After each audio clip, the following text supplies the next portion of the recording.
My dear viewers, welcome back once again to my channel. आज काफ़ी समय बाद मैं एक बार फिर से in front of the camera video बना रही हूँ और उसका रीज़न ये है कि इस वीडियो को भी मैं बिल्कुल वैसे ही जस्टिस देना चाहती हूँ जैसे कि मैंने इसी तरह के बाकी वीडियोस के साथ किया है। ये वीडियो होने वाला है एक बेहद ही इम्पॉर्टेंट और सेंसिटिव टॉपिक के ऊपर, वो है नार्सिसिस्टिक फादर्स के ट्रेट्स। और क्योंकि इस तरह के पहले के वीडियोस यानी कि नार्सिसिस्टिक हस्बैंड्स के ऊपर, नार्सिसिस्टिक वाइफ्स के ऊपर, नार्सिसिस्टिक मदर्स के ऊपर मैंने इसी फॉर्मेट में बनाए हैं, इसलिए ये वीडियो भी यही डिजर्व करता था। So for all those of you जिन्होंने नार्सिसिस्टिक फादर से डील किया है या करते आए हैं या कर रहे हैं, या जिन्होंने अपनी फैमिली में किसी को नार्सिसिस्टिक फादर से डील करते हुए देखा है, including maybe their own mothers, ये videos आप सबके लिए है। Hope you get a lot of value in this video। और अगर आपको अभी तक कहीं सहानुभूति नहीं मिली थी, कहीं पर अपनी बात, अपनी व्यथा, अपनी पेन समझा नहीं पाए थे, तो आई होप आपको वो अंडरस्टैंडिंग, वो प्लेटफॉर्म, वो सपोर्ट इस वीडियो के थ्रू मिलेगा। वीडियो की शुरुआत एक छोटी सी लेकिन सच्ची सी कहानी सुनाकर करती हूँ।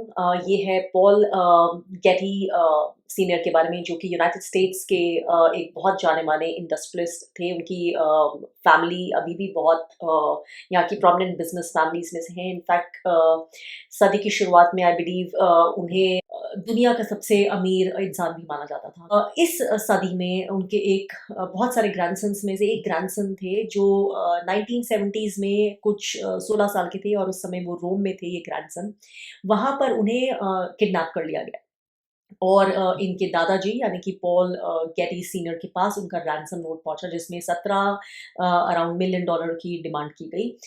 तो कंसर्न होने के बजाय, एंक्शियस होने के बजाय, परेशान होने के बजाय, ये जो दुनिया के सबसे अमीर आदमी थे, इंडस्ट्रियलिस्ट थे, इन्होंने ये रैंसम अमाउंट देने से मना कर दिया। इनको बहुत तरह के डाउट्स आए, इंक्लूडिंग ये डाउट भी कि शायद उनके ग्रैंडसन ने अपना किडनैपिंग का खेल खुद ही झूठ-मूठ रचा है उनके पैसे हड़पने के लिए। व्हाटएवर, ही रिफ्यूज्ड टू पे। तो जब उन्होंने रिफ्यूज़ल कर दिया तो वहाँ पर जो किडनैपर्स थे उन्होंने उनके ग्रैंडसन के साथ टॉर्चर करना शुरू कर दिया बहुत तरीकों से, और फाइनली तंग आकर उन्होंने एक ईयर काट के, उसका एक कान काट के इन्हें पेश कर दिया, इन्हें भिजवा दिया एज प्रूफ कि अब तो यकीन है कि आपका ही ग्रैंडसन हमारे पास है।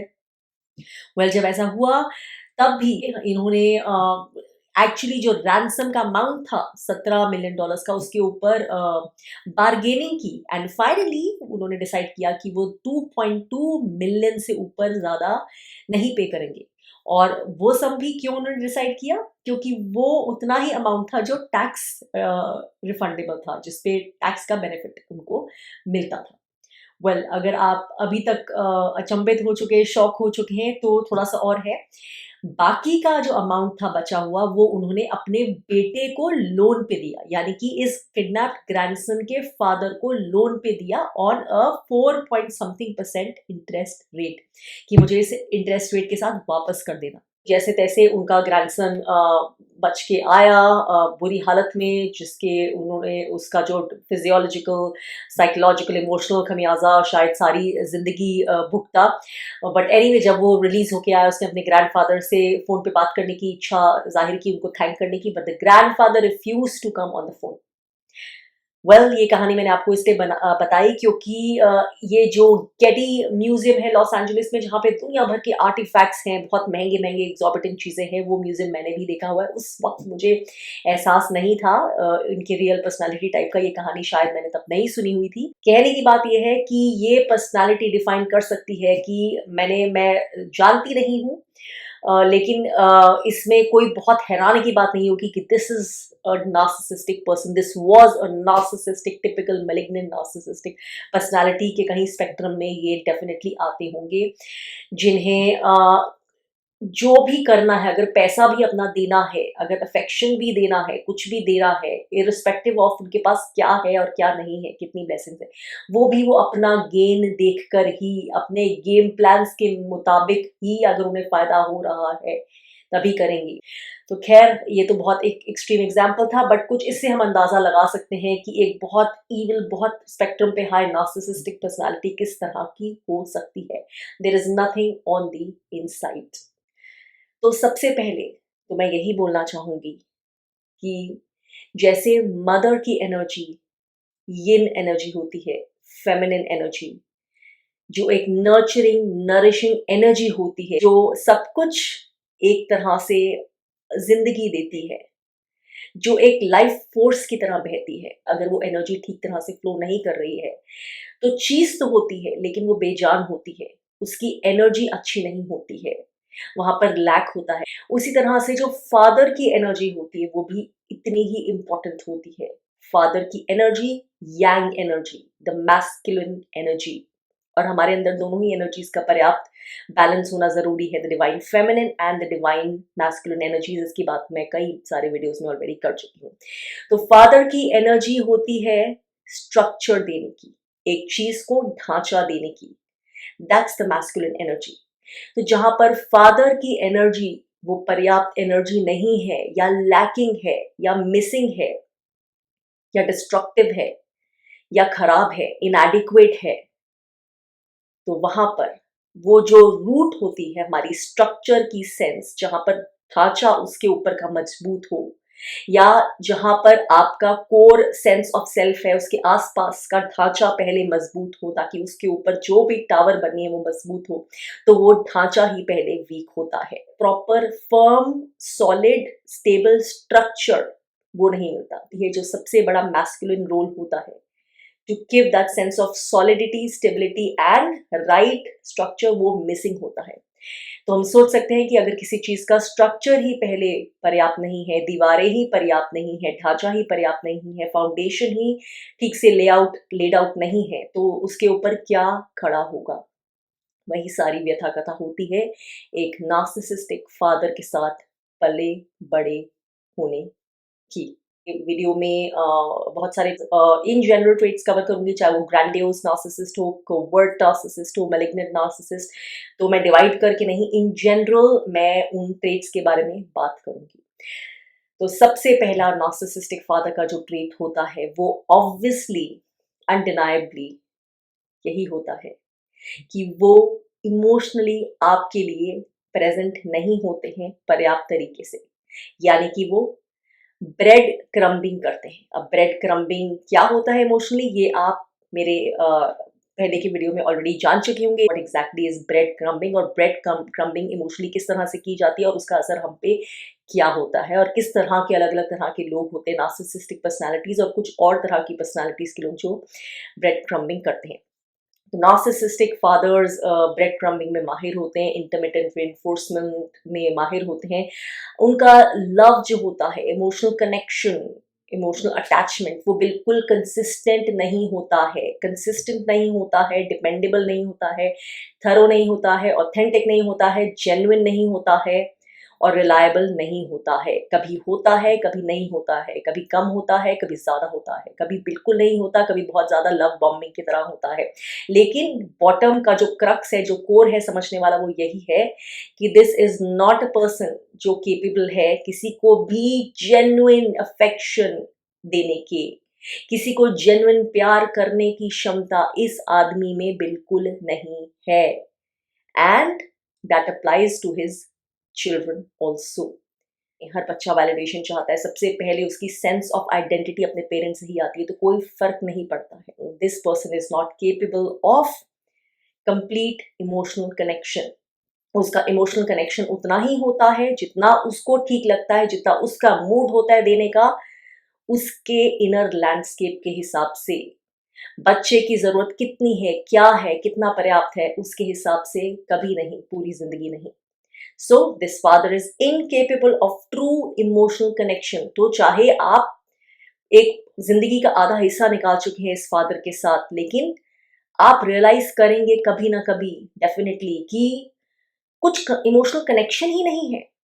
चाहे आपने हजारों घंटे बिताए हों, बहुत साल बिताए हों, कितने क्षण बिताए हों, लेकिन वो सेंस कि ये कौन है, ये इमोशनल कनेक्शन क्या है, वो मिसिंग होगा।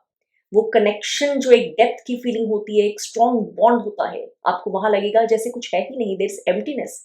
आपको समझ नहीं आएगा कि इससे आप रिलेट कैसे करते हैं। आपको इनको रिस्पेक्ट देनी है, इनके साथ ठीक बिहेव करना है, लेकिन एट द सेम टाइम आपके अंदर आप वो फील नहीं कर पाते हैं रिस्पेक्ट, आप वो जॉय, वो लव फील नहीं कर पाते। It's like there is nothing.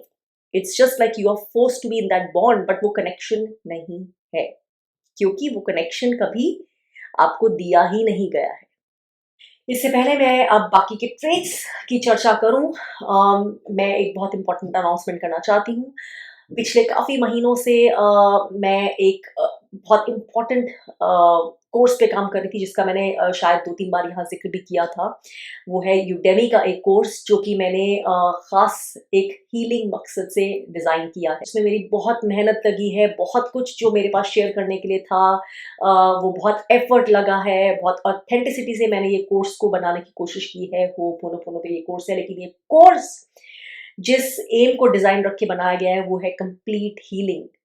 आप में से बहुत लोग पूछते हैं कि किस तरह से अपनी ज़िंदगी में क्या औज़ार है, क्या वो एक तरीका है जिससे आप अपनी पावर वापस देना शुरू कर सकते हैं, अपनी हीलिंग शुरू कर सकते हैं, फिज़िकल, मेंटल, इमोशनल, स्पिरिचुअल, क्या वो एक तरीका है जो अप्लाइड तरीका है, जो सिर्फ हवा में नहीं है, वैक्यूम में नहीं है, जो आप रोजमर्रा की जिंदगी जीते हुए कर सकते हैं, चाहे आपका किसी तरह का भी रूटीन हो, चाहे आप कोई भी प्रोफेशन में हो, चाहे आप कितने भी बिजी हो, चाहे आप कितने भी स्पिरिचुअली एडवांस्ड हो या न्यू कमर हो, ये सब कुछ मद्देनजर रखते हुए बनाया गया है। ये कंप्लीट स्पिरिचुअल पाथ है, 6 घंटे का ये कोर्स है, इट्स कंप्लीट पैकेज, बहुत कुछ मद्देनजर रखते हुए मैंने बनाया है। एंड ये पूरी ज़िंदगी को हील करने का, एक नई दिशा में ले जाने का आपको एक फूल प्रूफ प्रैक्टिकल एप्लीकेशनल तरीका बताता है। 40 लेक्चर्स हैं इस कोर्स में, पूरा सेल्फ रिफ्लेक्शन एक्टिविटीज़ है।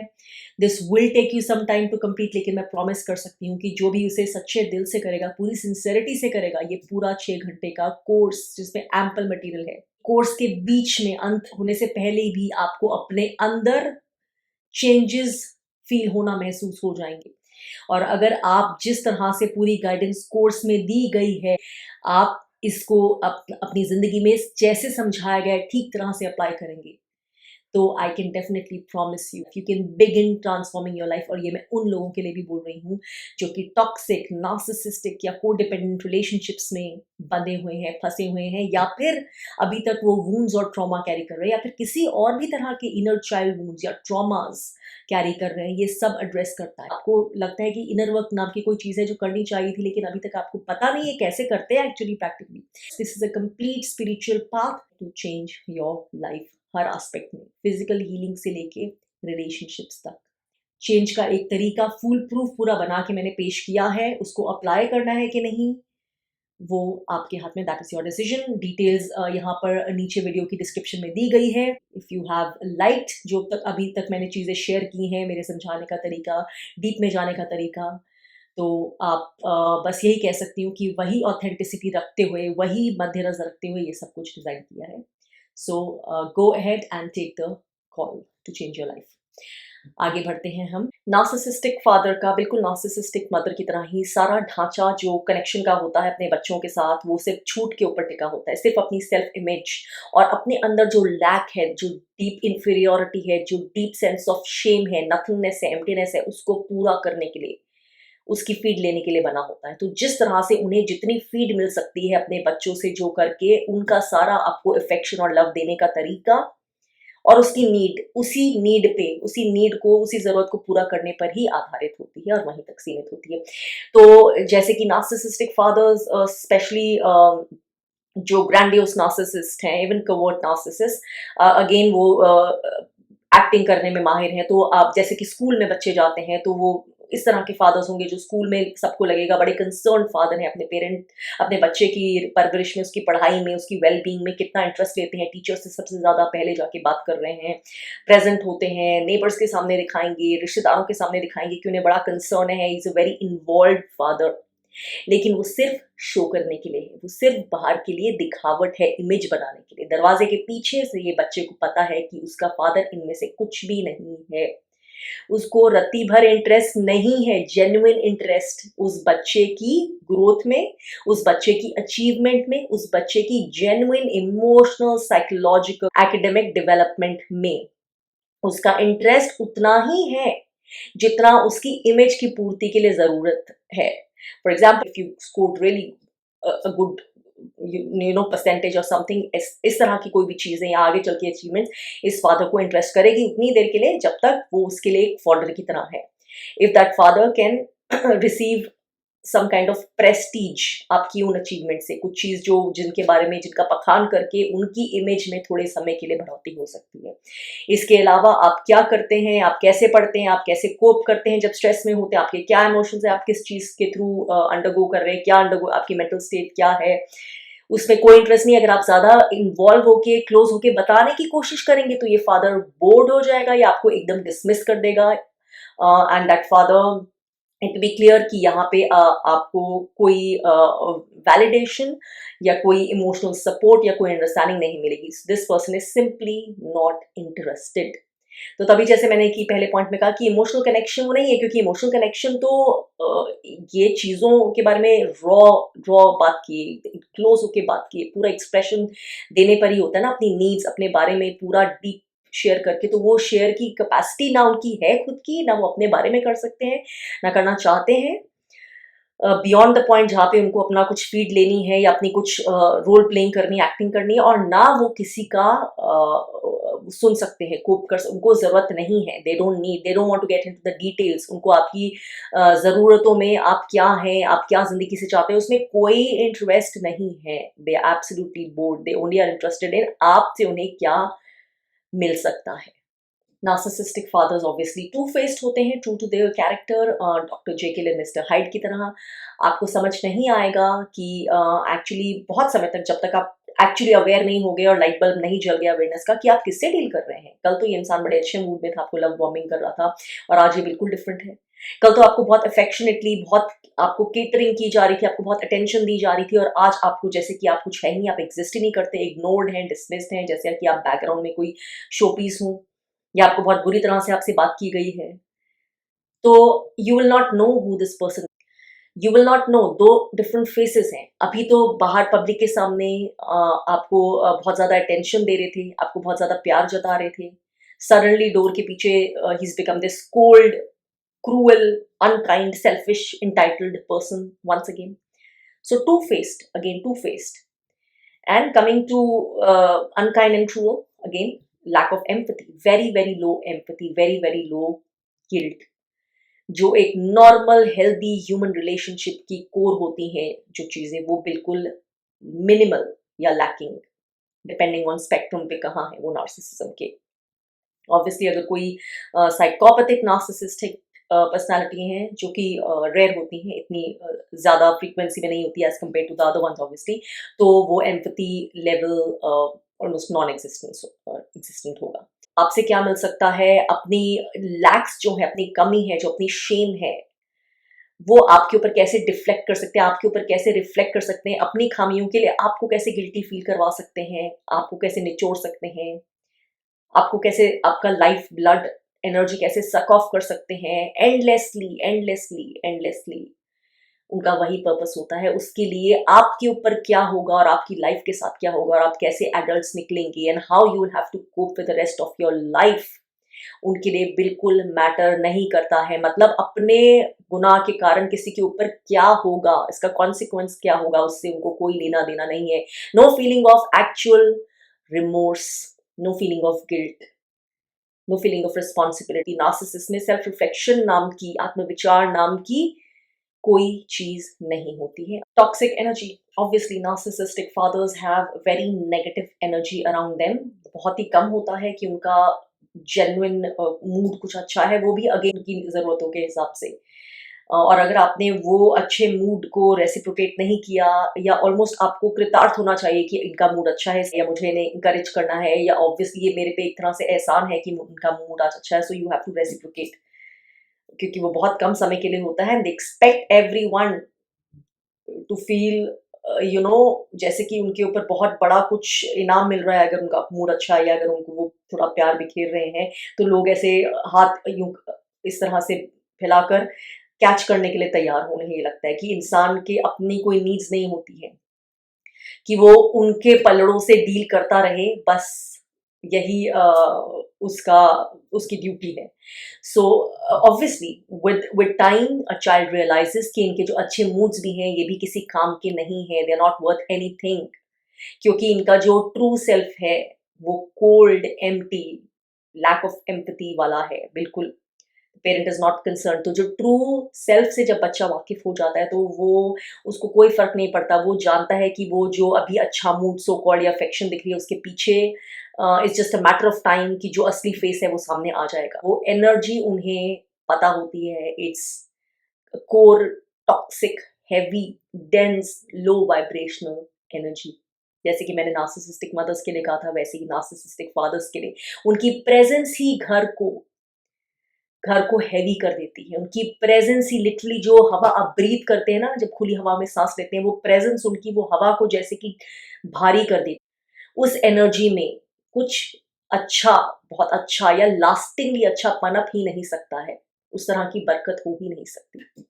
एंड कमिंग टू बरकत, again a very important point, ये फादर इनकेपेबल है मनी मैटर से ठीक से डील करने के लिए, because just like every narcissist, इसमें कोई रियल स्किल नहीं है, ना किसी रियल काम की स्किल, ना किसी रियल तरह की एकेडमिक स्किल, ना किसी तरह की रियल प्रोफेशनल स्किल, और ना ही मनी मैनेजमेंट की ट्रू स्किल।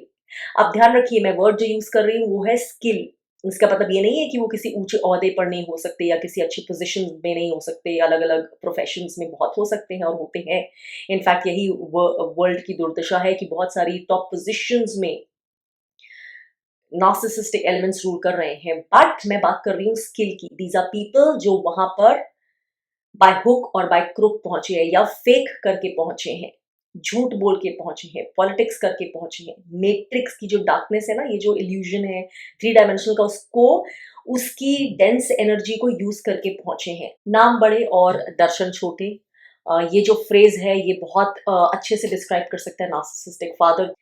उनके अंदर किसी भी काम को करने की रियल स्किल, रियल हुनर, रियल टैलेंट, रियल डेप्थ की समझ, पकड़ उनके अंदर बिल्कुल नहीं है। तभी वो किसी भी टॉपिक के ऊपर बहुत सारा झाड़ सकते हैं, बड़ी बड़ी ब्रैगिंग कर सकते हैं, बोस्ट कर सकते हैं, ऐसी इमेज प्रेजेंट कर सकते हैं, चाहे वो किसी प्रेजेंटेशन को दे रहे हो या किसी और से बातें कर रहे हो, जैसे वो बहुत नॉलेजेबल है उस सब्जेक्ट के ऊपर, थोड़े टर्म्स छोड़ देंगे इधर उधर, ऐसी बातें कर देंगे, बड़े बड़े नाम छोड़ देंगे, लेकिन वो कोर में, आप हमेशा नोटिस करना, आपको गारंटी से बता रही हूँ, कोर में जाने से डरेंगे। किसी भी टॉपिक को अगर आप, हो सकता है उनके कम कम लेवल्स पे कोई हो ऑफिस में या कहीं प्रोफेशनल स्पेस में जो उनका जूनियर हो, अगर वो जना भी उनसे जेन्युइनली बात करना चाहता है तो वो उसको हटा देंगे। वो अगर कोर लेवल में उसकी, उस इंसान की समझ ज्यादा है और वो उससे बात करना चाहते हैं, समझाना चाहते हैं, तो वो उसको डिसमिस कर देंगे या किसी तरह से अवॉइड कर देंगे, या ऐसे प्रिटेंड करेंगे कि ये मेरा काम नहीं है, मेरा सिर्फ हाई लेवल का काम है। इस तरह से उसको कवर अप कर देंगे, क्योंकि उनको वो समझने की स्किल ही नहीं है, वो नॉलेज नहीं है,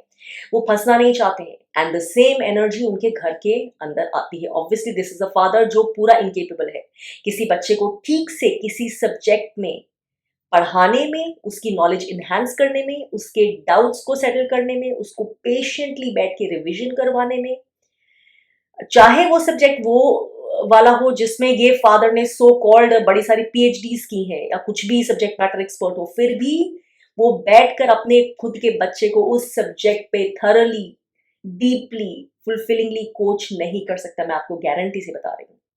And that is how it is. And with money matters, because these people are so bad with everything. तो ऊपर ऊपर से जो भी दिखाएं कि इनके पास बहुत पैसा है या कमा लेते हैं या ये इन्वेस्टमेंट है वो इन्वेस्टमेंट है, इन द एंड जो रियलिटी है वो यही है कि वो पैसा बर्बाद करते हैं। 85 जगह अगर वो इन्वेस्ट भी करते हैं तो कम से कम उसमें से 45 जगह वो बर्बाद ही हुआ होगा पैसा।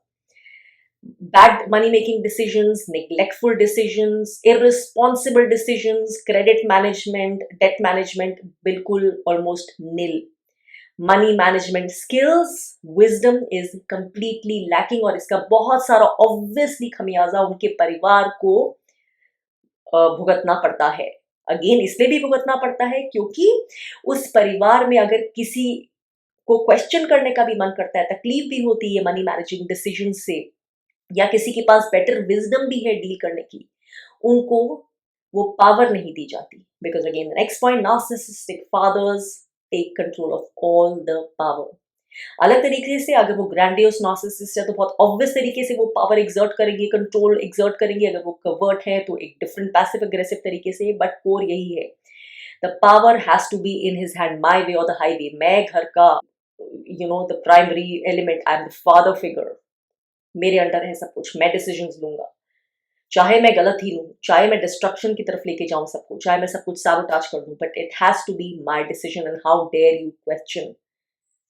तो ये जो ग्रिन करके बेयर करके ये जो चीज सह के जो बच्चों को रहना पड़ता है ना बहुत समय तक, एटलीस्ट जब तक वो एडल्ट नहीं हो जाए, अपने लिए रिस्पॉन्सिबल नहीं हो जाए, अपनी इंडिपेंडेंस नहीं हो जाए, ये चीज ही, ये जो एनर्जी रिप्रेशन की, सप्रेशन की ही बहुत कुछ अंदर साइकोलॉजिकली और मेंटली करवाती है। Sometimes these things result in diseases later in life. Sometimes they result in autoimmune disorders और chronic ailments जिनकी कोर उस रिप्रेशन में ही, वो जो एक्सप्रेस नहीं कर पाने की, वो जो गलत हो रहा है देख रहे हैं लेकिन बोल नहीं पाने की, उसके अगेंस्ट कुछ कर नहीं पाने की, अपनी विल एग्जर्ट नहीं कर पाने की, अपनी कॉमन सेंस और विजडम भी एग्जर्ट करने के लिए अलाउ नहीं होने की, वो सारी चीजें जो इंटरनलाइज्ड हैं, that internalised anger, bitterness, rage of that unfairness, वो बहुत कुछ चीजें बाद में अपनी बॉडी पे और माइंड पे रिफ्लेक्ट करवाता है in the adult children of narcissistic fathers just like narcissistic mothers. कुछ छोटे से छोटा भी किया आपके लिए, इवन एज एन एडल्ट, अगर आप एडल्ट है, आपके लिए कुछ भी किया जिसमें आपका कुछ काम है या आपकी कुछ जरूरत थी, तो बड़ी बड़ी बातें करना, ब्रैग करना, अपनी बढ़ाइयाँ करना, मैंने सिखाया है, मैंने बताया था, मैंने ये करा, मैंने वो करा, मैंने ये काम करा, मैंने ऐसे, मैंने, लेकिन कोर में अगेन मत भूलिएगा, और आपका दिल ये जानता होगा कि वो करवाने के पीछे भी रीजन क्या रहता है, अपनी वैलिडेशन, ताकि अपनी इमेज बन सके, या उनका कुछ पूरा हो रहा था आपके थ्रू, या उनका कंट्रोल बन सके, या कुछ ऐसी चीज हो जिसके आप वो करके एहसान जता सके, ताकि वो आपको कृतार्थ रख सके। कुछ ना कुछ अंडरलाइन जरूर है, क्योंकि जहां पर ऐसा कुछ भी नहीं है वहां आप हमेशा पाएंगे कि ये एक बिल्कुल अनरिलायबल, अनडिपेंडेबल इंसान है। जहां पर एक्चुअली जरूरत है, एक्चुअली सपोर्ट की जरूरत थी, एक्चुअली हेल्प की जरूरत थी, लेकिन उनका उसमें कुछ नहीं था, उनका मूड नहीं था, या उस समय कोई दिखाने वाला नहीं था जिसके सामने दिखा के वो वाहवाही लूट सके या बेनिफिट हो सके, कुछ इस तरह का कुछ फायदा नहीं था, उनके लिए कुछ गेन करने का नहीं था। वहां पे आप पाएंगे दे आर अटरली अनडिपेंडेबल, आप भरोसा नहीं कर सकते हैं अपने ही फादर के ऊपर, यकीन नहीं कर सकते, उनकी प्रेजेंस होगी कि नहीं आप डिपेंड नहीं कर सकते हैं, दैट इज अनप्रिडिक्टेबल।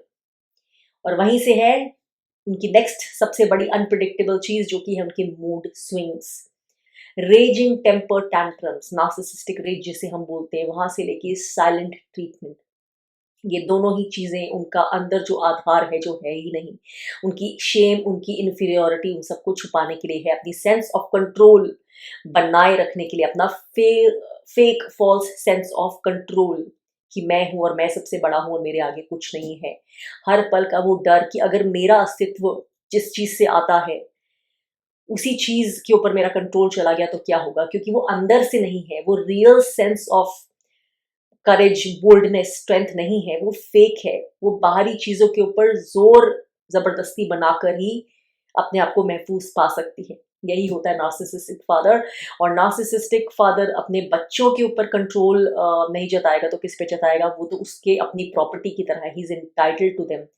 मजाल है कि वो अपनी कोई लाइफ पे, अपने डिसीजन पे अपनी सील खुद लगा सके। ऑब्वियसली जब नार्सिसिस्टिक फादर का कंट्रोल नहीं है डायरेक्टली उनको रोकने से, तो वो चटपटाएगा, वो कोशिश करेगा directly indirectly, depending on the kind of narcissist he is, कि वो कंट्रोल कैसे जता सके, कौन सा काम करना है, कौन सा करियर चॉइस लेनी है, किस तरह से डील करना है, पैसे को क्या करना है, कैसे इन्वेस्ट करना है, घर कैसे लेना है, कहाँ लेना है, करियर को कैसे प्रोग्रेशन कराना है, कौन से शहर में रहना चाहिए, कहाँ नहीं, क्या नहीं, कैसी रिलेशनशिप नहीं, हर चीज में वो कंट्रोल करने की कोशिश करता है नार्सिसिस्टिक फादर, जितना भी हो सकता है। अगर सीधे तरीके से नहीं तो टेढ़े तरीके से, चाहे लव बॉम्बिंग हो या रेज हो, बहुत गुस्सा हो वॉल्केनो की तरह, या फिर साइलेंट ट्रीटमेंट, एंड में पर्पस सबका वही है कि आपको अपनी अफेक्शन को कैसे मैनिपुलेट करके आपको मैनिपुलेट किया जाए। साइलेंट ट्रीटमेंट मतलब मैं अपनी अफेक्शन नहीं दे रहा हूँ आपको, आप इसके वर्दी नहीं है, आप मेरी अटेंशन के वर्दी नहीं है, मेरी अफेक्शन के वर्दी नहीं है, आप तड़पें, आप अपने आप को कोसें कि आपको मेरा प्यार क्यों नहीं मिल रहा है, एज अ चाइल्ड मैं आपको डिप्राइव कर रहा हूँ, मैं आपको डिनाई कर रहा हूँ ये जो आपका हक है पेरेंट्स से। और रेज जताने का भी यही है, क्योंकि उनको जहाँ पे उनको लगा कि थोड़ा सा सेंस ऑफ कंट्रोल गया या किसी ने कुछ क्वेश्चन कर दिया, वहां पे वो anger, unreasonable, unpredictable, unjustified anger, ये लोगों को चुप करने का, सेंसर करने का, उनके मुंह बंद करवाने का तरीका है।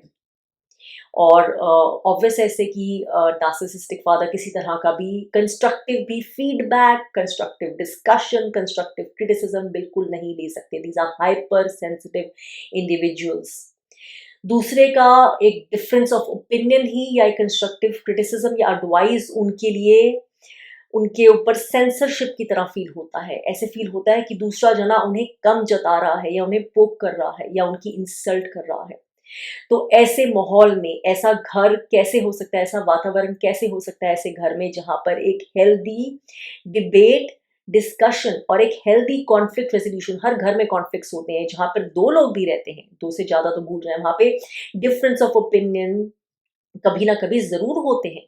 कभी हम एग्री करते हैं, कभी नहीं करते हैं, और कभी हम मिड वे अपनाते हैं, बहुत कुछ, लेकिन सलीके से, तरीके से करते हैं। कभी लड़ाई होते हैं, कभी झगड़े होते हैं, लेकिन हमें पता होता है कि अल्टीमेटली हेल्दी तरीका क्या है सबका, जो जिसमें बेहतरी हो और किसी को भी डिनाइड फील नहीं हो वो करने का। एक हेल्दी फैमिलीज में, ये हेल्दी फैमिलीज की पहचान भी होती है, फंक्शनल फैमिलीज की। लेकिन एक नार्सिसिस्टिक फादर जो होता है वो हेड करता है डिसफंक्शनल फैमिली को।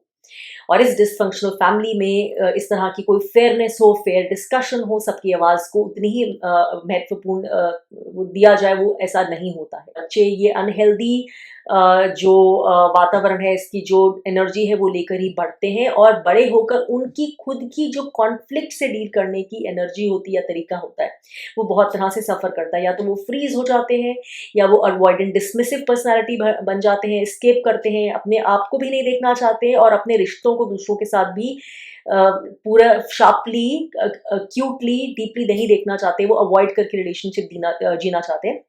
या फिर वो भी रेजफुल या रिजेंटफुल, वो उस तरह के पैसिव अग्रेसिव इंडिविजुअल्स बन जाते हैं। लेकिन हेल्दी तरीके से घर में लोगों के बीच में कॉन्फ्लिक्ट्स को या डिफरेंस ऑफ ओपिनियन को कैसे नेविगेट करते हैं, कैसे रिजॉल्व करते हैं, वो उनकी अपब्रिंगिंग का तो हिस्सा नहीं होता है एटलीस्ट, और उनको इस वजह से काफ़ी परेशानी होती है later on in different kinds of relationships. Approval की बात करें तो अप्रूवल, वैलिडेशन, एक्नॉलेजमेंट, इस तरह की चीज़ें हैं जो बच्चों की ज़रूरत होती है while they are growing up, छोटे होते से टीनेज तक। ये चीज़ें हैं जो बच्चा चाहता है। पेरेंट का वैलिडेशन, अप्रूवल, ये उसके लिए फॉडर की तरह, खाने की तरह होता है। उसके ऊपर ही उसका इनर चाइल्ड डेवलप होता है, healthy sense of self esteem, healthy self regulation, healthy emotional development होती है, सिर्फ खाने पानी से नहीं, सिर्फ एक घर की छत से नहीं।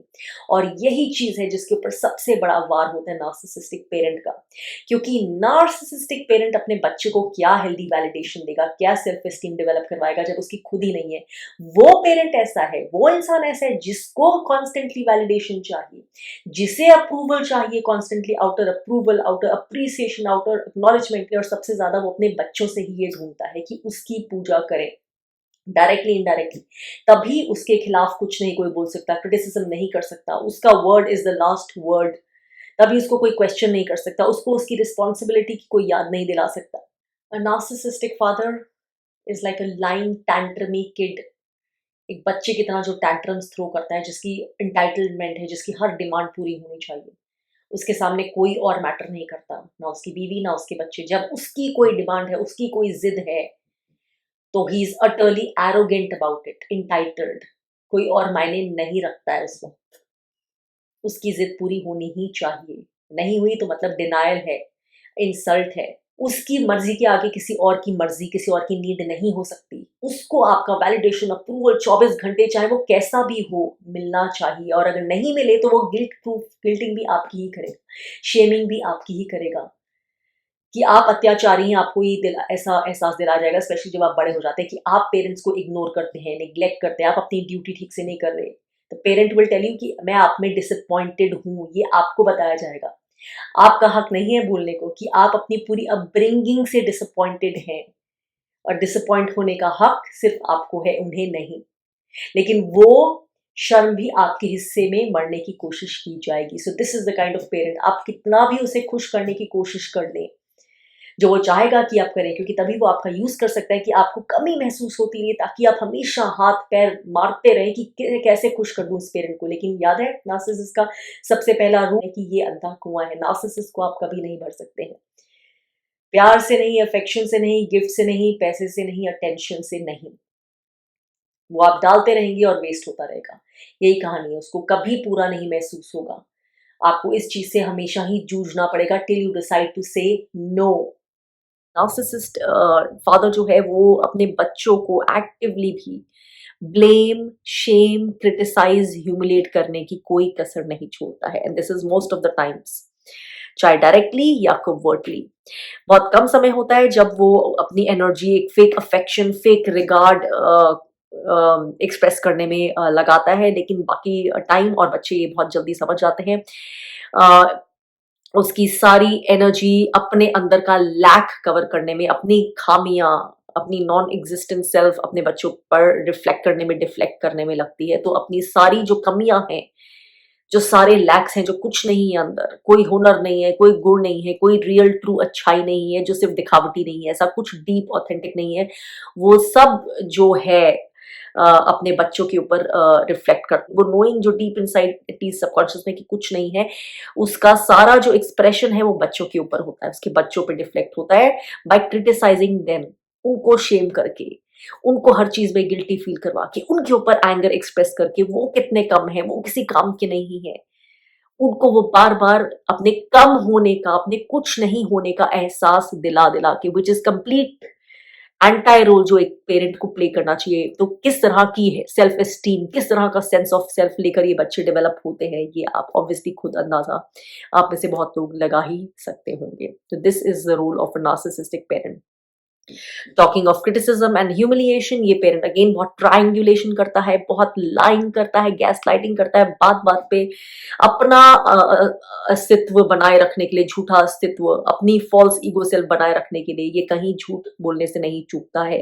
गैस लाइटिंग, स्मेयरिंग अपने ही बच्चे के लिए, जहां पे अपना फायदा हो, जहां भी अपना आय बचाने के लिए जरूरी हो, वहां पे बिल्कुल भी कोई भी टैक्टिक यूज करने से नहीं चूकता ये फादर। अगर अटेंशन देता है, बच्चे को प्यार जताता है, तो वो अगेन जैसे मैंने बताया, वो पब्लिक इमेज बनाने के लिए, that's just public acting, role playing for the public, दिखाने के लिए कि मैं कितना कंसर्न पेरेंट हूँ, कितना ध्यान रखता हूँ, दरवाजे के पीछे की कहानी क्या है, कितना अफेक्शन है, क्या ट्रूथ है, ये बच्चे को असलियत पता होती है। बच्चे में हीन भावना डेवलप करना, बच्चा अगर कॉन्फिडेंट फील कर रहा है, थोड़ा खुश भी लग रहा है, तो उसका बबल बर्स्ट कर देना, क्योंकि किसी की खुशी से, जैसे नार्सिसिस्टिक मदर को अपनी कमी महसूस होती है, same goes with narcissistic father. अगर आप खुश दिख रहे हैं, कॉन्फिडेंस दिख रहे हैं, तो आपकी जो खुशी है, जो कॉन्फिडेंस, वो आपके अंदर एक किसी कोई चीज पूर्ण फील हो रही है, वहां से आ रही है। और किसी का पूर्ण होना नार्सिसिस्ट को अपने पूर्ण नहीं होने का एहसास दिलाता है, जो उसका कोर सेल्फ है कि वो है ही नहीं कुछ। इसलिए किसी का कॉन्फिडेंस और किसी की खुशी, खासकर एक बच्चे की जो सो कॉल्ड उसकी प्रॉपर्टी है, उसके कंट्रोल के अंदर है, उसका उसका कॉन्फिडेंस, उसका प्राइड, उसका जॉय एक नार्सिसिस्टिक फादर से ज्यादा कैसे हो सकता है, उसको ओवरशैडो कैसे कर सकता है। इसलिए जब कहीं वो खुशी, वो प्राइड को जेन्युइन सेंस ऑफ अचीवमेंट दिखता है, तो नार्सिसिस्टिक फादर उसको पंक्चर करने में दूर नहीं होता। हाँ, जहां पे उसको लगे कि उससे कुछ फायदा हो सकता है बच्चे को चढ़ा के, या गोल्डन चाइल्ड है, तो वहां पे वो उसे अफेक्शन, अटेंशन ओवर ड्रामेटाइज करके, एग्जैजरेटेड अप्रूवल, एग्जैजरेटेड प्रेज देने से नहीं चूकेगा। अगेन ऐसे या वैसे फायदा उसी का है, गेम प्ले उसी का है, आप सिर्फ कठपुतली, आप सिर्फ सप्लाई हैं। वेदर आपको गोल्डन चाइल्ड बनाया जा रहा है या स्केपगोटेड, नेग्लेक्टेड, डिसमिस्ड, इग्नोर्ड चाइल्ड बनाया जा रहा है, आप दोनों तरह से आप विक्टिमाइज्ड ही चाइल्ड है। नार्सिसिस्ट माइंड गेम्स यूज करता है, आपको दूसरों के साथ, दूसरे बच्चों के साथ, अपने पीयर्स के साथ, आपके दूसरे कजन्स के साथ, या अपने फ्रेंड्स के बच्चों के साथ, नेबरहुड के बच्चों के साथ, जहां भी जो भी है, जहां पे भी, और स्पेशली अगर ये इन पर्सन पॉसिबल है किसी गैदरिंग में, आपको कंपैरिजन करके तोड़ने की कोशिश करते हैं। दूसरे बच्चों को आपके सामने जान के चढ़ाएंगे, that is a way to control you, that is a way आपको नीचा दिखाने का, आपको कंट्रोल में रखने का, और साथ ही में आप उनकी वैलिडेशन के लिए और तड़पे, और छटपटाएं, और हाथ पैर मारें, उनके कंट्रोल में और आए, उनकी बात और सुने कि मेरा पेरेंट अब मुझे वर्दी मानेगा, और अब इस कंपैरिजन में मुझे सबसे ऊपर मानेगा। तो ये स्ट्रैटेजी जब तक बच्चे समझने लगते हैं, बहुत कम बच्चे समझते हैं, अवेयर होने पर भी, एज अडल्ट्स भी मैं देखती हूँ पूरी-पूरी ज़िंदगी वो 40-40, 50-50 साल की उम्र तक भी एंड बियॉन्ड, जब तक उनका वो ओल्ड पेरेंट भी ज़िंदा है, वो किसी ना किसी तरह सबकॉन्शियसली उस पेरेंट का अप्रूवल चाह रहे होते हैं, पाने की कोशिश कर रहे होते हैं कि हम क्या ऐसा कर दें, क्या क्या इस तरह से पर्सनली एंडेवर कर दें, क्या अफेक्शन दे दें, क्या जेस्चर दे दें, कौन सी वेकेशन पे भेज दें, क्या प्रोफेशनली कर लें, क्या हम कर लें जिससे ये पेरेंट की final and lasting seal of approval आ जाएगी कि yes I have done it. हाँ, मैं कुछ हूँ, हाँ, मैं वो हूँ, हाँ, मैं वहां पहुंच गई या पहुंच गया। वो कभी नहीं होता, तो वो अवेयर ही नहीं हो पाते कि वो पूरा होना ही नहीं है कभी, क्योंकि वो उसकी इंटेंशन ही नहीं है, ये गेम का रूल ही नहीं है। ये गेम भी नार्सिसिस्टिक इंसान का, फादर का है, और रूल्स भी उसी के लिए और फायदा भी उसी के लिए, एक ही जना खेल रहा है इसमें। आप तो कभी खेल ही नहीं रहे थे अपनी मर्जी से। वहीं ट्रायंगुलेशन की जाती है, कंपैरिजन किया जाता है, माइंड गेम्स और स्ट्रैटेजी की जाती है, जहां जरूरत हो वहां आपके पीछे से आपकी स्मेयरिंग होती है, अच्छे से स्मेयर कैंपेन होता है। छोटी छोटी चीजों पे आपने कुछ अच्छा जेस्चर किया, लेकिन नार्सिसिस्ट फादर उस जेस्चर को इग्नोर कर देगा या अंडर प्ले कर देगा या अटेंशन नहीं देगा, आपको उससे पूर्ण फील नहीं होने देगा। लेकिन वहीं आपकी पीठ के पीछे स्टोरी, ऐसी नैरेटिव ऐसे बनाया जाएगा कि आपने ऐसे ऐसे किया नहीं था, या वो अपने आप को विक्टिम बताएगा, या अपने आप को पीड़ित बताएगा, या आपको डाउन कैसे करना है उस कहानी में। तो वो कहानी उस तरह से सुनाई जाएगी कि आपको ब्राउनी पॉइंट्स नहीं मिले, अपने ब्राउनी पॉइंट्स बनाए, गलत नैरेटिव बता के, आधा झूठ आधा सच मिला के, कॉन्टेक्स्ट चेंज करके। तो किस तरह से आपको गिल्टी पार्टी ठहराया जा सकता है, स्पेशली अगर आप उस तरह के बच्चे हैं कि आप अपनी आवाज रखते हैं, अपने डिसीजंस खुद लेने लगे हैं, अपने आप को अलग करने लगे हैं, अपने लिए स्टैंड लेने लगे हैं, या किसी भी जगह पे आप हर चीज नार्सिसिस्टिक पेरेंट के हिसाब से नहीं मानने को तैयार है कि एवरी सिंगल थिंग, तो वहां पे ये वाले जो टैक्टिक्स हैं, और जो इंसिडियस और जो बिलो द बेल्ट वाले टैक्टिक्स हैं, वो और ज्यादा शुरू हो जाएंगे। ध्यान रखिएगा, जैसे मैंने बोला था, नार्सिसिस्टिक पेरेंट के पास एक्चुअली कुछ भी नहीं है आपको देने के लिए इन द ट्रू सेंस। ना वो आपको कुछ सिखा सकते हैं ठीक से, ना पढ़ा सकते हैं, ना कोच कर सकते हैं, ना आपको लाइफ की कोई विजडम दे सकते हैं, स्पिरिचुअल विजडम दे सकते हैं, ना आपको किसी और प्रैक्टिकल प्रोफेशनल क्षेत्र में कुछ actual real guidance, real transfer of knowledge कर सकते हैं, क्योंकि ये एक्सपर्टीज उनके पास है ही नहीं। जो भी है सिर्फ दिखावटी है, बनावटी है, बुकिश है, बुकिश भी नहीं है एक्चुअली। बुकिश में भी थोड़ा एफर्ट और स्किल लगती है, वो भी नहीं है। तो ये फादर आपकी हर जेन्युइन अचीवमेंट पे डीपली डीपली जेलस होंगे। शायद वो दिखाएंगे आपके सामने कि वो खुश है आपके उसमें, लेकिन अगर आप उनके बच्चे हैं, आप बहुत ही जल्दी भाप जाएंगे कि एक्चुअली वो खुश नहीं होते, या आप रियलाइज करने लगेंगे कि ये पेरेंट तो कभी खुश नहीं होता, या ये खुशी दिखाने की कोशिश करता है लेकिन उसमें नेट पिकिंग करता है, या फिर इसके अंदाज में, इसके वर्ड्स में, इसके एनर्जी में, इसके फेस के एक्सप्रेशंस में वो खुशी नहीं होती है, या कुछ मीन मेक निकालता है, आपको डाउन प्ले करने की कोशिश करता है, या आपसे ही कंपैरिजन करने लगता है, या इस तरह से कुछ बोल के कि हम ऐसे कर सकते थे लेकिन मैं ऐसे इसलिए नहीं कर पाया क्योंकि मुझे तो ये चांस नहीं मिला था, मेरे साथ तो ऐसे नहीं था, हमारे तो ये प्रॉब्लम्स थी, तुम्हें तो सब कुछ मिला है। आपकी अचीवमेंट्स को कैसे डाउन प्ले कर सकते हैं, किस तरह से, क्योंकि वो हर चीज अपने से कंपेयर कर रहा है। अगर आप अच्छा कर रहे हैं तो हर पेरेंट की तरह खुश होने के बजाय ये पेरेंट को लगेगा कि अगर बच्चा बहुत बेहतर कर रहा है, और खासकर अगर पेरेंट को कॉन्स्टेंटली उसमें से वैलिडेशन नहीं मिल रही, पेरेंट की 24 घंटे पूजा नहीं कर रहा, तो वो पेरेंट का अगेन घड़ा जो है वो घटने लगेगा, और पेरेंट को लगेगा इस बच्चे को कैसे पुल डाउन किया जाए। ये मुझे एहसास दिलाता है कि मैं ये चीज नहीं कर पाया, या मैं कम सक्सेसफुल था, या मैं पूर्ण नहीं था, या मैं ये गेन नहीं कर पाया। तो वो बच्चे की अचीवमेंट्स में ब्लैक स्पॉट्स ढूंढेगा, या उसकी नेगेटिव एनर्जी से उसको एक्चुअली उसको खुशी होगी अगर कुछ नेगेटिव हो जाए। कुछ नेगेटिव हो जाए तो उसको खुशी होगी बच्चों के साथ, खासकर अगर बच्चे अलग से इंडिपेंडेंटली बहुत खुश है तो उनके साथ अगर कुछ नेगेटिव होगा, प्रोफेशनली या पर्सनली या emotionally, this is the kind of parent जो एक्चुअली खुश है। वो खुशी कितना एक्चुअली जता रहा है डायरेक्टली सामने, या छुपा के खुश है, दैट डिपेंड्स ऑन किस तरह का नार्सिसिस्ट है, किस तरह का आपका रिलेशन है अभी। तो this is the kind of parent जो आपकी परेशानी में जेन्युइनली दुखी नहीं होगा। वो उसमें अपनी किसी तरह से विक्ट्री महसूस करेगा, अपने बड़े होने का एहसास उसको फुलफिलमेंट होगी। पेरेंट जो आपकी प्रोफेशनल अचीवमेंट्स, या आप कहीं कुछ गेन कर रहे हैं, या आपके साथ कुछ पर्सनली प्रोफेशनली अच्छा हो रहा है बहुत ज़्यादा, या नार्सिसिस्टिक फादर को जिसमें लगता है उसका कोई गेन नहीं है, या उसको लगता है मुझे कंट्रोल फिर भी बना के रखना चाहिए, कहीं आप इस तरह का इतना अच्छा ना हो जाए कि उसी का हिस्सा हट जाए, तो वो नार्सिसिस्टिक पेरेंट पहले ही माइंड गेम्स और स्ट्रैटेजी शुरू कर देगा आपको रेन में रखने के लिए, कंट्रोल में रखने के लिए। या अगर आप ज़्यादा अपने शूज़ से बड़े होने लगे, ज़्यादा उसको लगे कि ज़्यादा आप रेन से बाहर निकलने लगे, तो आपको वापस कैसे खींचना है, कौन सी स्ट्रैटेजी लगा के, या आपके आस-पास के लोगों को क्या कान भर के, कैसे कंट्रोल करके। to pull you down. So this is the kind of parent who will actually feel good in your misfortune.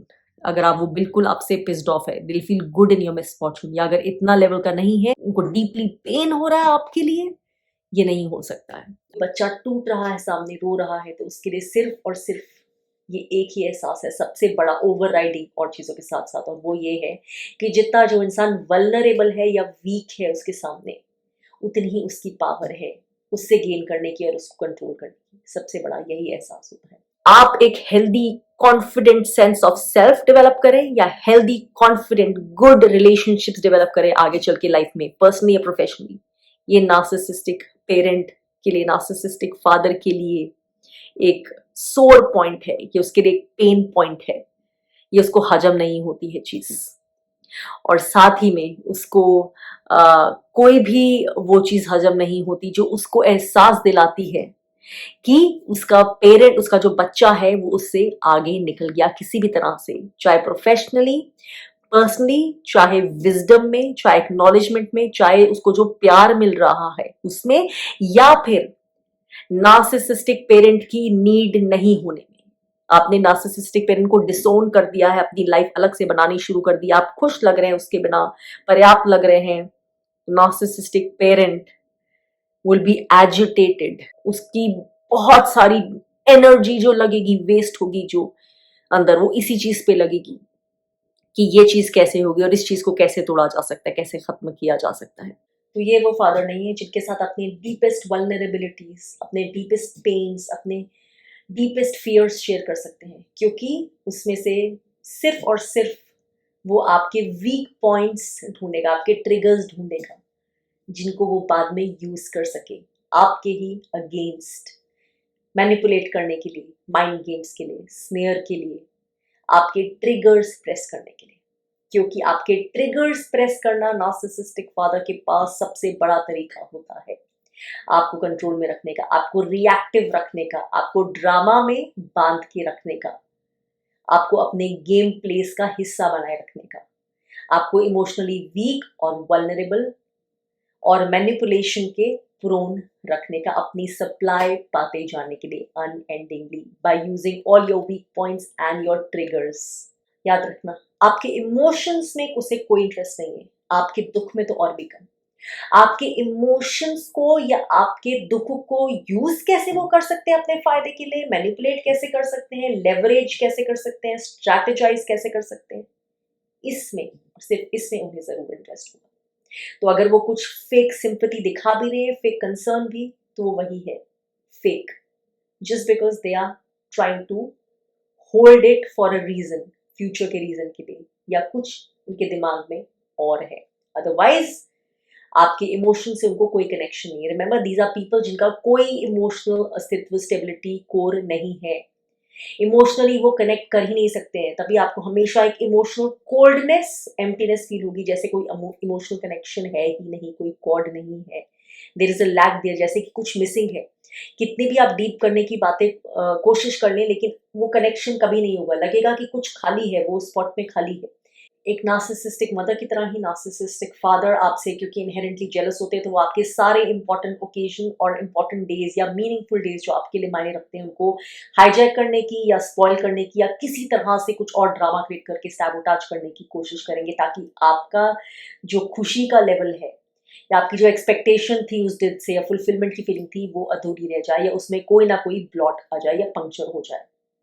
साथ में उनके पास सबसे बड़ा हुनर होता है हर एम्प्टी इंसान के ही जैसे हर कॉन्वर्सेशन को हाईजैक करने का। मेंबर जिनके पास कुछ भी कहने को नहीं होता या कुछ मीनिंगफुल, कुछ वर्दी नहीं होता है, वो सबसे ज्यादा कॉन्वर्सेशंस को हाईजैक कर लेते, दूसरे को कुछ बोलने ही नहीं देते अपनी साइड से, और मीनिंगलेसली, कुछ सब्सटेंस की बात नहीं बोल रहे होंगे वो लंबे लंबे कॉन्वर्सेशंस में, चाहे 4-5 लोग बैठे हो या खाली आप बैठे हो, उनको बस अपनी कहानी सुनानी है, अपना कुछ मौका चाहिए, हाईजैक करना कॉन्वर्सेशन, ओवरराइड एवरीबडी एल्स, चाहे वो मीनिंगलेस बातें बोल रहे हैं, चाहे वो क्लीशेड बातें बोल रहे हैं, चाहे वैसी बातें बोल रहे हैं जिसमें कोई डेप्थ नहीं है, लेकिन उनको कॉन्वर्सेशंस है। That's again a trait of a toxic person, energy draining, energy sucking vampires की तरह से। दे thrive on the feed they get from others, अपना जो डाउनलोड कर करके, जहाँ पे एक्चुअली कुछ नहीं है, फेक सुपरफिशियल कॉन्वर्सेशन या जस्ट ब्रैगिंग या just false tales and stories. Narcissistic fathers are highly materialistic and superficial human beings. Materialistic से ऑब्वियसली पैसे का तो मतलब है ही कि पैसा बहुत पसंद होता है उन्हें, चाहे सामने वो कुछ भी दिखाना चाहे कि पैसा ही सब कुछ नहीं होता या बहुत जेनरोसिटी दिखाना चाहे, लेकिन याद रखिए जब एक नार्सिसिस्ट के पास बहुत पैसा होता है तो वो उस पैसे का कहीं ना कहीं किसी ना किसी तरह से अब्यूज करता है, मिसयूज करता है, कंट्रोल करने का तरीका बनाता है उसे, चाहे वो सामने जनरोसिटी दिखा रहा है लेकिन उसका एम कुछ और ही है, कंट्रोल करना लोगों को या लव बॉम्बिंग के तरीके से पैसे को यूज करना। तो they will always be abuse of power, अगर उसके पास पावर है या पैसा है। जब नहीं है तो उसका एम होगा कि वो पावर और पैसा जहां पर है वहां पर कैसे पहुंचा जाए या उन लोगों तक कैसे पहुंचा जाए, कैसे यूज किया जाए, कैसे उनकी गुड बुक्स में आ जाए जो उन्हें पावर या पैसे तक पहुंचा सकते हैं या फेवर दे सकते हैं। तो these are highly materialistic beings, जो आपको भी अपने बच्चे को भी अपने बेसिकली उस बच्चे के क्या सुपरफिशियल ट्रेट्स है जिसको बोलते हैं ना मटेरियल रेल्म से कनेक्टेड रहना, कैसी लुक्स है बच्चे की, बच्चा क्या कर रहा है, बच्चे में क्या चीजें हैं जो सोसाइटी में अप्रूव्ड है, वैलिडेटेड है, जो उसको सक्सेसफुल बना सकती है सोसाइटल पैरामीटर्स से, जिन चीजों से फिर नार्सिसिस्ट गेन कर सकता है डायरेक्टली या फिर ब्रैगिंग करके, तो वो उस बच्चे को ही अहमियत ज्यादा देगा। तो मटीरियलिस्टिक कनेक्शन बहुत है, आपसे इमोशनल कनेक्शन नहीं है, हार्ट का कनेक्शन नहीं है, सोल का कनेक्शन नहीं है, just about gain gain gain to feed his empty soul. तो इट्स अटरली मटीरियलिस्टिक बीइंग जहाँ पे स्पिरिचुअल सेल्फ नहीं है। बहुत सारे नार्सिसिस्ट ऐसे भी होते हैं जो स्पिरिचुअल बनने का बड़ा दिखावा करते हैं, लेकिन मैंने इस पे अलग से स्पेशली वीडियो बनाया हुआ है, अगर आपने नहीं चेकआउट किया तो आप कर सकते हैं कि क्या नार्सिसिस्ट स्पिरिचुअल बीइंग्स जो हैं वो नार्सिसिस्ट हो सकते हैं। वो चाहे स्पिरिचुअल भी दिखा सकते हैं नार्सिसिस्ट फादर, लेकिन दे आर नॉट, जो दिखाए भी वो नहीं है। कोई डेप्थ, कोई ऑथेंटिक चीज है ही नहीं, और स्पिरिचुअल चीज बिना ऑथेंटिक डेप्थ के तो उसका कोई मायने ही नहीं है। तो कोर से वहां पे कुछ नहीं, इट्स जस्ट एम्प्टीनेस, और उस एम्प्टीनेस को क्या क्या बाहरी चीजों से भरा जा सकता है, माइंड के गेम से कैसे भरा जा सकता है। जो ट्रूथ है, जो कोर से होता है, जिसका अस्तित्व हमेशा ही होता है, वो कोई चीज ऐसी नार्सिसिस्ट के अंदर नहीं होती है। और आपके इनर चाइल्ड पे ऑब्वियसली इसका असर पड़ता है। Narcissistic parent is obviously a parent जो बहुत बहुत डिस्ट्रक्टिव है अपने बच्चे के इनर चाइल्ड के लिए। बच्चे का इनर चाइल्ड बहुत पहले ही डिस्ट्रॉय होना शुरू हो जाता है, वुंडेड होना, हर्ट होना। इसका नतीजा है कुछ भी हो सकता है, बच्चा ही बड़े चल के नार्सिसिस्टिक पेरेंट की ही एक मिरर बन जाए, वैसा ही खुद बन जाए। लेकिन जब ऐसा नहीं भी होता है तो बच्चा वो अपने वूंड्स लेके बड़ा होता है। तो हर बच्चा नार्सिसिस्टिक फादर का नार्सिसिस्ट नहीं बनता, लेकिन बहुत सारे और डिसफंक्शनल ट्रेट्स उसमें ऑब्वियसली डेवलप होने की बहुत बड़ी टेंडेंसी रहती है, और डेफिनेटली बहुत तरह का ट्रॉमास कैरी करने की। इनर चाइल्ड को हील करना तो बहुत बड़ा काम रह जाता है हर नार्सिसिस्टिक पेरेंट, चाहे वो मदर हो या फादर हो, के बच्चे का inner child is deeply hurt and wounded. और अगर आप जानते हैं तो आपको पता होगा कि इनर चाइल्ड के वूंड होने से ही आधी से ज्यादा जो जिंदगी की परेशानियां हैं शुरू होती है, उसकी जड़ ही वो होता है। बाय द वे, मेरे इस कोर्स में एक कंप्लीट पूरा सेक्शन है विद 3 और 4 कंप्लीट लेक्चर्स आपके सिर्फ इनर चाइल्ड की प्रोसेस के ऊपर। किस तरह से आप होपोनोपोनो के थ्रू ये प्रोसेस शुरू कर सकते हैं, क्या सही तरीका है, किस तरह से आप अपना ये पार्ट पूरा इसके ऊपर अपनी एम्पावरमेंट शुरू कर सकते हैं, ये किस तरह से पॉसिबल है, किस तरह से आप इसके थ्रू अपनी लाइफ चेंजिंग ना सिर्फ करना शुरू कर सकते हैं बल्कि अपने इनर चाइल्ड के साथ मिलके फिर अपनी पूरी हीलिंग और कर सकते हैं, अपनी लाइफ ट्रांसफॉर्म करना शुरू कर सकते हैं। ऑब्वियसली घर के किसी काम में जेन्युइनली प्रोडक्टिव होने की या रिस्पॉन्सिबल होने की तो काबिलियत उनमें उनसे एक्सपेक्ट करना इज फ्यूटाइल। कोई चीज का गुण नहीं है। घर का भी कुछ अगर काम लेंगे तो अपनी मर्जी के हिसाब से, मूड के हिसाब से, अपने विम्स के हिसाब से, जितना मन किया, नहीं किया तो बीच में ही छोड़ दिया। सारे लोग परेशान हो रहे हैं, कोई चीज बिखरी हुई है, कोई चीज इनकम्प्लीट है, चाहे उसके कुछ भी कॉन्सिक्वेंसेज हों, so they pick up something but they can not see to completion, पूरा नहीं कर सकते हैं। उनमें वो गुण नहीं है, उनमें वो अटेंशन नहीं है, उनमें वो नीड नहीं है, उनमें वो कनेक्शन नहीं है, उनमें वो सेंस ऑफ रिस्पॉन्सिबिलिटी, डिपेंडेबिलिटी नहीं है, और ऑब्वियसली वो हुनर नहीं है। So everything you cannot really depend for anything on them. किसी भी चीज के लिए उन पर पूरी तरह से डिपेंडेंट आप नहीं हो सकते हैं। उनका मन है, उनकी मर्जी है तो करेंगे, नहीं करेंगे क्योंकि, और यहीं पे आती है answerability. Zero responsibility, zero answerability, zero accountability. जिन चीज़ों के बिना कोई घर परिवार कोई रिश्ता चल ही नहीं सकता। ऑब्वियसली सबको सबका हक है फ्रीडम का, हम कोई बंधुआ नहीं है, लेकिन रिलेशनशिप के दायरों में जहाँ पे हम कहीं बनते हैं किसी बॉन्ड में, वहाँ पे कुछ ना कुछ लेवल की रिस्पॉन्सिबिलिटी अकाउंटेबिलिटी आ जाती है। तो जो इंसान बिल्कुल जवाबदेही में विश्वास रखता ही नहीं अपनी तरफ से, बाकी सब उसके जवाबदेही हो, बाकी सबकी वो सीक्रेट्स, बाकी सबकी हर चीज़ पे उसका हक हो, अधिकार हो सब जानने का, लेकिन अपनी तरफ से कोई आंसरेबिलिटी, ज़ीरो आंसरेबिलिटी, जो इस तरह का इंसान है तो उससे किस तरह का रिलेशनशिप एक्सपेक्ट किया जा सकता है। There is zero answerability. इस तरह से डीप एक जो बॉन्ड होता है, फुलफिलिंग डीप लविंग बॉन्ड बन ही नहीं सकता। There is only an energy of pain, grief and betrayal. तो अगर आपका नार्सिसिस्टिक फादर है तो इट्स ऑलमोस्ट अ गारंटी कि आपके बाकी के जो परिवार के लोग हैं, जो आपकी इमीडिएट फैमिली, आपकी मदर या आपके सिबलिंग्स बड़े या छोटे, उनके साथ भी आपके रिलेशनशिप्स किसी ना किसी तरह से स्पॉइल्ड हैं, डिसफंक्शनल हैं, नॉन एग्जिस्टेंट हैं, इमोशनली क्लोज नहीं हैं, बिटर हैं या फिर टोटली हॉस्टाइल हैं। क्योंकि यहाँ पर भी वो जो फादर की डिसफंक्शनैलिटी है ना, जो बताया था स्ट्रक्चर में ही, जब स्ट्रक्चर में ही घुली-मिली होती है तो उसके यही कॉन्सिक्वेंसेस होते हैं। और इसके साथ-साथ एक्टिवली भी नार्सिसिस्ट फादर रिलेशनशिप्स में दरारें डालने की कोशिश करता है, क्योंकि ये उसका रूल एंड कंट्रोल का फीड का तरीका भी होता है कि बाकी के फैमिली मेंबर्स के आपस में ट्रस्ट वाले क्लोज रिलेशनशिप्स डेवलप नहीं हो, क्योंकि ना सिर्फ ये उसे जेलस करवाते हैं, उसको अबैंडन्ड, उसको अलग फील करवाते हैं, उसको थ्रेट भी फील होता है अपनी एग्जिस्टेंस के ऊपर अगर वो लोग उसके अगेंस्ट एकजुट हो गए तो, या उसकी स्ट्रैटेजीज काम नहीं कर सकती जहाँ पे भी कुछ गुडनेस का एलिमेंट है, कुछ लव का एलिमेंट है, कुछ प्योरिटी का एलिमेंट है, वहां पर ऑब्वियसली नार्सिसिस्टिक एनर्जी थ्राइव नहीं कर सकती, एग्जिस्ट नहीं कर सकती। तो फियर के ऊपर, पैरानोया के ऊपर, डिस्ट्रस्ट के ऊपर, मैनिपुलेशन के ऊपर ही वो एग्जिस्ट कर सकती है। तो वो खुद ऐसी एनर्जी ऑब्वियसली वो बाकियों के बीच में भी यही वाले इमोशंस फीड करके ग्रो होती है।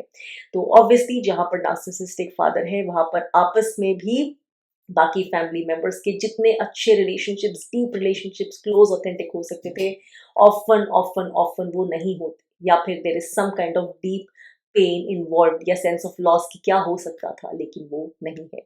नार्सिसिस्टिक फादर यानी कि chaos, turbulence, grief, pain, disconnection, including disconnection अपने खुद के ट्रू सेल्फ से। ऑब्वियसली ये सब चीज़ें हील की जा सकती हैं, लेकिन इनको हील करने के लिए हमें शुरुआत करने की ज़रूरत है। और हमेशा की तरह मैं यही बोलूँगी कि रास्ता हमारे अंदर से ही होकर जाता है। हीलिंग के, डीलिंग के बहुत सारे वीडियोस ऑलरेडी बनाए हुए हैं, आपने चेकआउट नहीं किया तो इस चैनल पे चेकआउट कर सकते हैं। And obviously do check out the course, it's gonna be life transforming. Anyway, these were all the traits of a narcissistic father. I hope आप में से बहुत लोगों को इसमें से बहुत सारे पॉइंटर्स मिले हों, एटलीस्ट आपको एक सेंस ऑफ सपोर्ट आया हो, एक तसल्ली आई हो कि शायद कमी आप में नहीं थी और नहीं है। ये सब एक नार्सिसिस्टिक फादर की छत्र छाया में रहने का अंजाम है, जो शायद आपकी ज़िंदगी में आप फेस कर रहे हैं, स्पेशली अगर आप ठीक से अवेयर नहीं है या आपने अपनी हीलिंग पर अभी तक ठीक से ध्यान नहीं दिया है तो।